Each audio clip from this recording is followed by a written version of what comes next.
Talk us through your process of actually writing a commentary. How do you go about that? Well, in some respects, it's like digging a ditch. You start and then you just carry on. What advice do you have for young preachers as they consult commentaries each week in their sermon prep? You've been a preacher as well as a commentator. What's a good, judicious use of commentaries, and where can they be unhelpful in sermon prep? Right. Yeah, you can spend all your time reading commentaries. And depending on your church situation, all your time may be a little or a lot. Jesus himself taught us in Luke 24 that the central message of the Old Testament, the law, the prophets, the writings, is the sufferings of Christ and the glories that will follow. And you look for that phrase in the New Testament, it pops out all over the place. Jesus' disciples got it. That's what they should be preaching, the sufferings of Christ and the glories that will follow.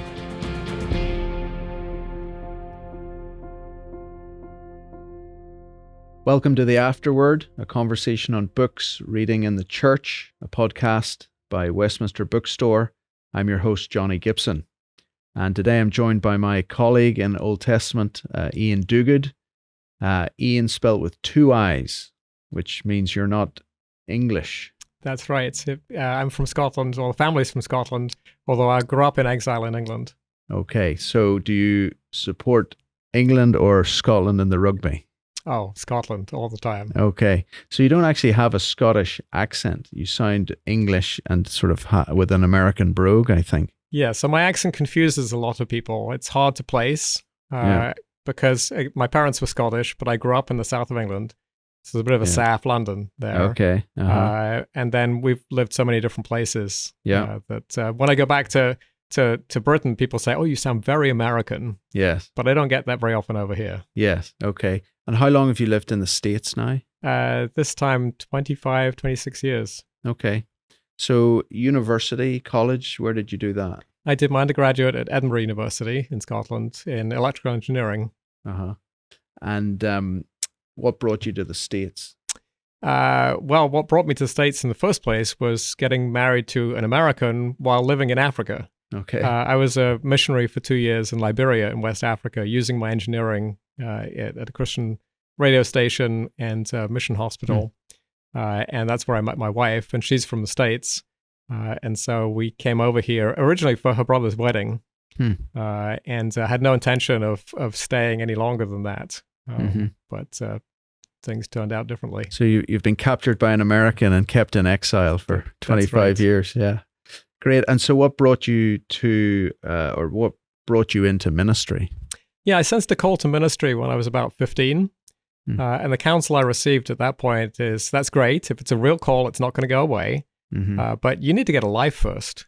If you're going to minister to people, you have to have some experience of their lifestyle and experience.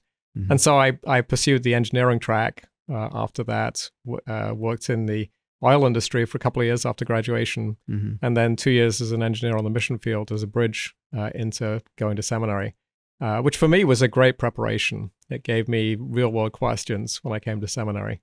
Yeah. And you came and studied at Westminster here in Philadelphia. I did, yes. What were some of the big influences on you at seminary?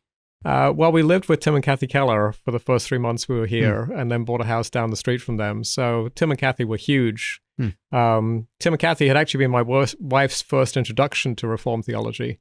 When he was pastoring down in Virginia, my wife was in college, not too far away. Another big influence, even though he wasn't physically here, was Ed Clowney. I vividly remember listening to his sermon on Psalm 90 on a cassette tape in the library basement. And I was instantly transfixed. I said to myself, when I grow up, this is what I want to be. So what was it about that sermon that captivated you and made you want to preach like that?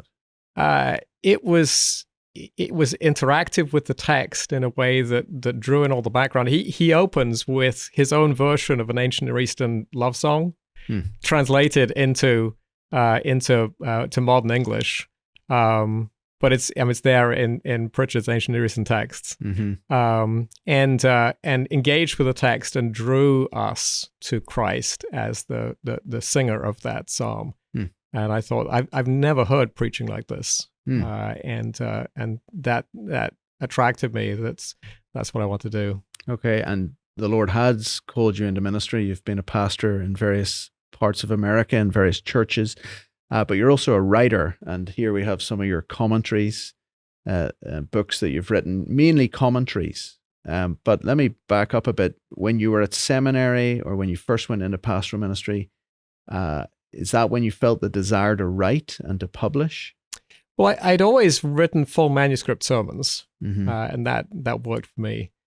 So I had these manuscripts, and then I was a church planter at that point in Oxford in England, Mm-hmm. and our Sunday evening series was going through Genesis, and so I had a collection of sermons on Abraham that I thought were perhaps worthy of publishing. Mm-hmm. So I shopped them around a number of publishers in Britain and got the common reaction where the initial readers loved them, and the marketing people said this will never sell. Mm-hmm. So I had this collection of sermons, but nowhere to publish it. Mm-hmm. Then I came across the States to visit Westminster and had a conversation with Tremper Longman. And he said, well, I also have this manuscript by Ray Dillard, which is sermons on Elijah and Elisha. So let me pitch this to P&R and see if we can get them to publish this as part of a series. So that's actually the origins of the Gospel According to the Old Testament series. Okay. And was that your first book that you published? Yes. Yeah. Okay. And then what was your first commentary? So my first commentary was on Ezekiel. Okay. Again, Tremper was the bridge into that. He was one of the editors of the NIV application commentary series. Mm-hmm. And at that point, you could pretty much count Ezekiel scholars generally on the fingers of two hands, and evangelical Ezekiel scholars on a very small list. So my name, I'd done my PhD thesis on Ezekiel. And so my name was put forward for that, and so they invited me to write on Ezekiel, which is a pretty daunting place to start. I was just going to say, you writing a commentary is daunting, full stop, but you chose one of the biggest books in the Old Testament. Yes, well, it chose me. So obviously, since I'd done my thesis on it, I was very familiar with the book, and so it was home turf in many respects. Yeah. But yes, it's daunting to write a commentary on a 48 chapter book. And you'll go to heaven one day, you'll meet Ezekiel. Are there particular questions you have for him that you want to ask him about that book? Certainly some textual questions, is this right? Yes, and a lot of them will be around have we understood what you were saying rightly? Mm-hmm. We've done our best to get the point of what you're saying, but did we get it right? What did we miss? Yeah. There's always so much more in biblical books than we've grasped yet. Yeah. One of the things I want to ask some of the Old Testament prophets are, how much did you realize you were speaking about Christ? Right. We know you were, but how much did you really get? Because sometimes they speak better than they realize. Right. Okay, so you've written a bunch of commentaries. I think you were saying about a dozen or 15 or so. Writing a commentary is quite a big deal. It's God's sacred word that you're commenting on. But also Ezekiel, as we've just mentioned, it's a big book, and some of these are big books of the Bible that you've written on. Talk us through your process of actually writing a commentary. How do you go about that? Well, in some respects, it's like digging a ditch. You start and then you just carry on. Mm-hmm. One of the easy aspects of writing a commentary is that once you've got into a rhythm, you just have to replicate that. Mm-hmm. So when I've written other books or edited other books, you have to ask all kinds of questions like, does this chapter belong here? Mm-hmm. Does it even belong in the book? How does this all fit together? Whereas with a commentary, you start at chapter 1, verse 1, and you just plodge on until the end. And you know when you got to the end because that's the end of the book. Mm-hmm. So the challenge is getting used to the style of that particular commentary series. Mm-hmm. So you have to adapt to that. Mm-hmm. You have to decide what kind of commentary you want this to be. Is this a commentary for scholars in which you're going to delve into all of the academic details? Is it a commentary for pastors? Is it a commentary for lay people in which you want to make things simple for people? And so you have to figure that out, and then you've just got to do it and plodge away day after day. week after week, chipping away at it until you get to the end. Yeah. I remember speaking to one New Testament commentator at Moore College, Peter O'Brien, and he mentioned to me it's about crunching a few verses every day. Just sort of go in, he says, and you just sort of crunch through them each day. Just to back up a wee bit, do you write the introduction to a commentary first, or do you do that after you've written your commentary on the verses? What way do you do that? Yeah, I do the introduction last. Mm-hmm. Obviously, I have ideas about all of the things that are going to be in the introduction, authorship, date, purpose, audience, those kinds of things. But I find it's easier to do that at the end. And what about the structure of the whole book and also the structure of each chapter? Do you do that after you've gone through the verses, or do you actually try to find a structure to begin with and then tweak it at the end of your commentary? Yeah, usually I know the structure of the passage and the larger structure of the book before I start working on the individual chapters. Yeah. It helps to see how each piece fits within the whole. And what's your process with using other commentaries? Do you have the Hebrew text in front, do your own writing first, then consult commentaries, or do you just get going with the commentaries to begin with and do a mix of both? A bit of both. So I start with the text and kind of make my own observations, but often that will raise questions. I'm currently working on a commentary on Genesis, and so I'm in the Joseph narrative. And when the brothers are brought back by Joseph's steward, there's a comment that, and Joseph was still at home. Mm-hmm. Well, that's odd. Mm-hmm. Why is that there? I could spend hours trying to figure it out, but when you have a specific question like that, it's often helpful to survey 2 or 3 commentaries and see if other people have usually thought of the same question before. And sometimes it's helpful to get that rather than spend ages trying to wrestle with something, reinventing the wheel, essentially. And I'll typically have 3 or 4, maybe 5 commentaries that are going to be most useful to me. I feel like you get a kind of law of diminishing returns after a while. Yeah. And of course, there are particular commentaries that are good for particular things. And so there'll be certain commentaries you go to if you have a Hebrew question, and other commentaries you go to if you have an application question. I don't feel like I have to complete my work before I look at what other people have done. Yeah. And from just a practical writing perspective, do you take a lot of notes from these commentaries you're reading, handwritten and in handwriting, or do you just type? Do you just start with a blank document, start typing, or do you have to actually sketch out a rough skeletal outline of where you're going? What's your writing process actually look like on your Word document? Right. So at this point in my career, quite often I've got something on some passages ahead of time. So I'm often not starting entirely from scratch. So for this Genesis commentary, I've taught preaching classes on the patriarchal narratives. I've walked through the Hebrew text in a number of the chapters, and so often I already have a set of notes, and so that gives me a starting point. But in general, I'm convinced that the art of writing is rewriting. So I tend to start out just writing, and then the other dictum, loosely applied, is Ernest Hemingway's motto that you write drunk and edit sober. Which I don't take literally, but which inspires me to say, okay, first time through, I'm not too bothered about punctuation. I'm not constantly refining everything. I know I'm going to come back and redo it. I'm chasing the idea at that point, trying to get the ideas down. And then once I have that down, I'll go over it and go over it and go over it and polish and polish and polish until it's finally in the shape that I want. So on that editing process side of things, do you print it out at that point and hand edit it, with a pencil, or do you still stay on your computer and edit it that way? Yeah, generally I stay on my computer and edit that.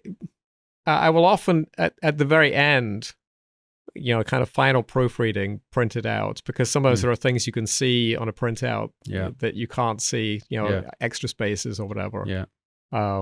But generally, it's just easier for me to work on the computer screen and fix it at the point. I've always found, you're talking about the very end stage, it's amazing even the difference between a Word document manuscript and the typeset proofs. Right. I've just found it amazing how much you catch on the typeset proofs that you didn't see in a Word document. Robert Gordon, my supervisor in Cambridge, who you would know, once said to me that the last 10% of writing, as you're brushing it up, takes 80% of the time of writing. Right. And I remember thinking, what's he talking about? Like, surely most of it. But he was such a meticulous editor of my work. I realized what he meant. And I think that is often writing. People don't spend that time actually on the last 10%. Right. And then they end up producing something that is good, but it could have been far better if they'd actually really worked on their sentences and their crafting of how they said things. Yeah, everybody wants to be a writer, but nobody wants to do the work. It's like everyone wants to play the piano, but nobody wants to spend 4 hours a day practicing. Yeah. Where do you like to write? What locations do you find productive? I can write anywhere. Kind of by force of necessity.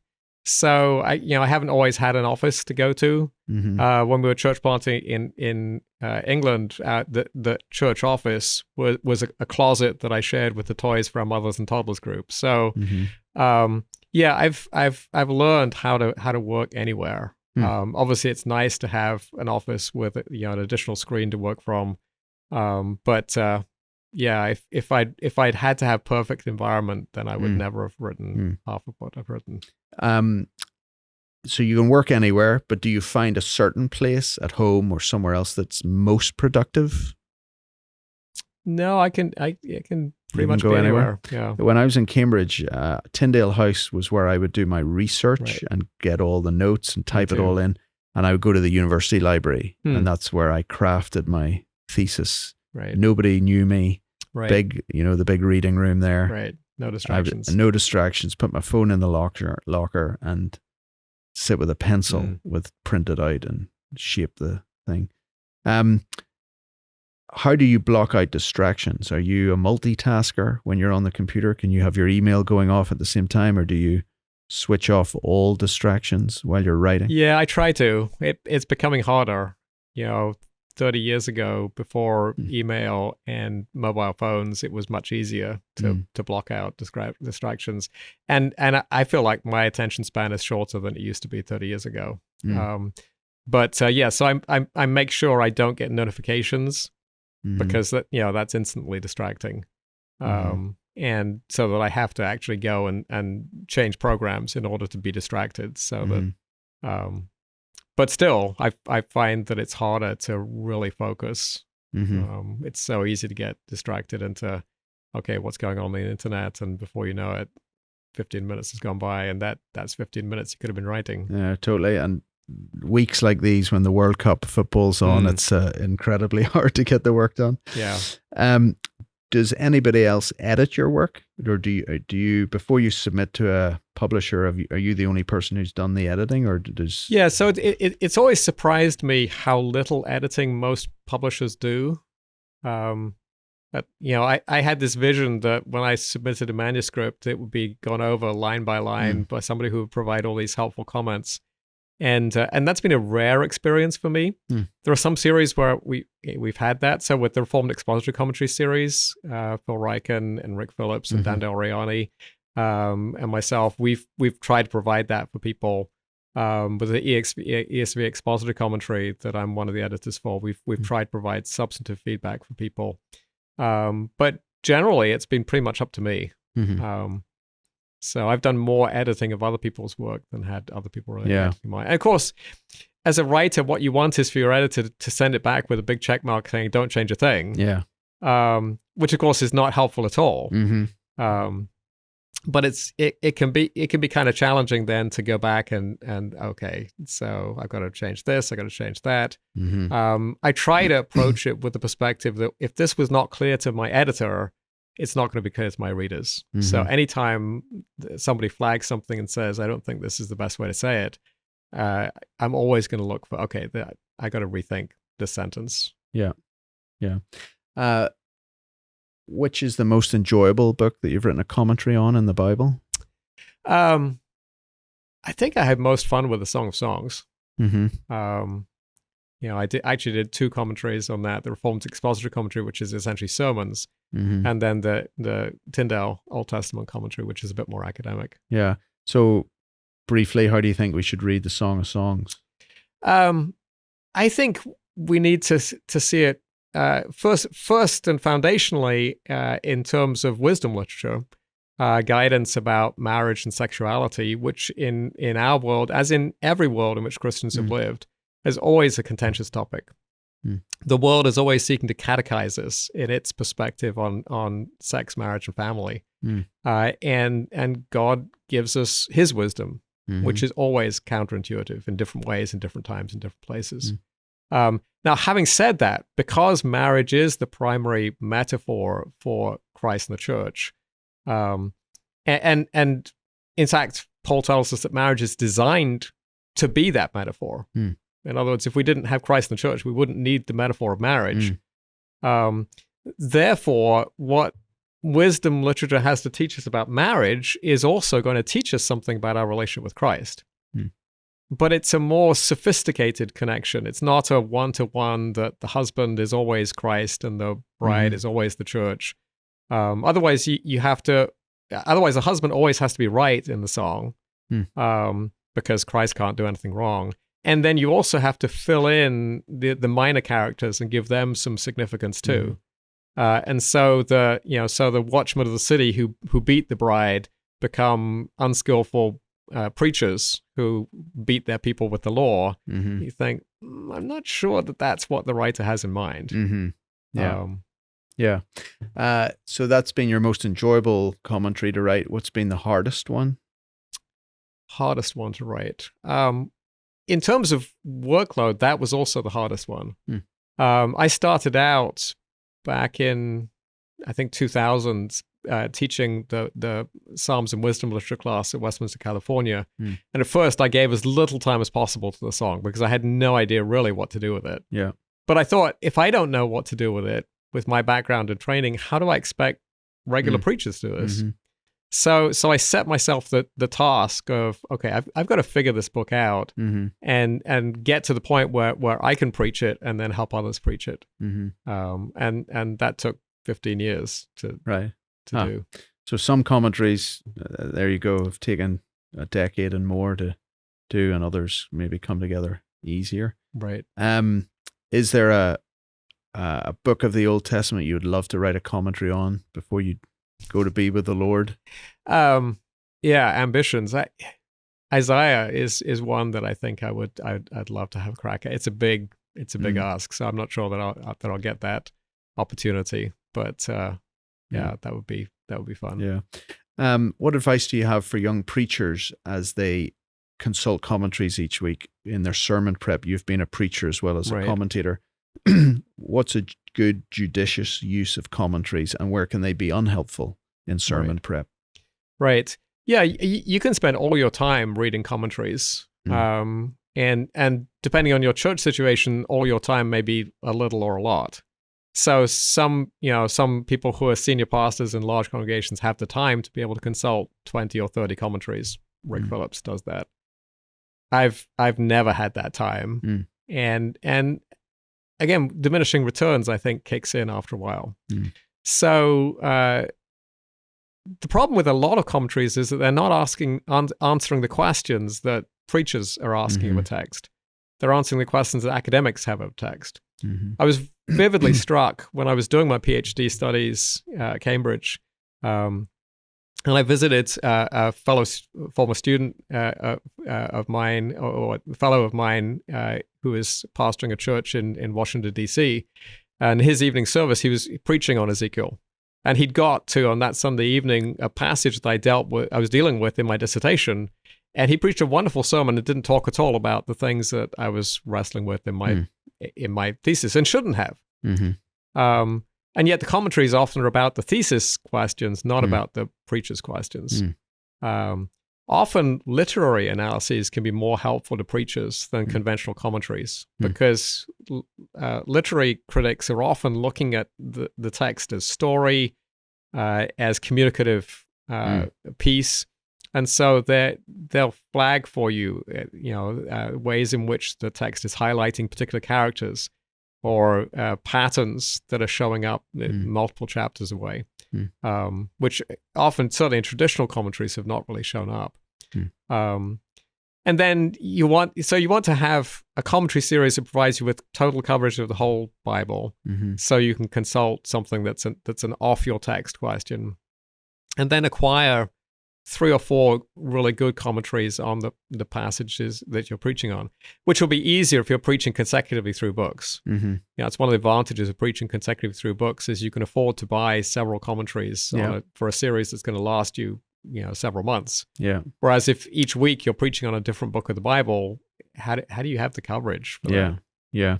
And Tremper Longman's got that very helpful little book, Commentary on Commentaries, and Carson for the New Testament. I always consult that if I'm going to start a new series on a book. And then there's also Ligonier has a website. I think it's Keith Matheson, if I'm thinking right. And he lists out his view of the top 5 commentaries on each book of Old and New Testament. Very helpful on Ligonier's website. Yeah. Okay. Couple more questions as we come to a close. One of the things we really love here at Westminster, it's one of our distinctives, is Christ-centered preaching. What is it that we mean by that, and how do you try to bring that in your commentaries? Yeah.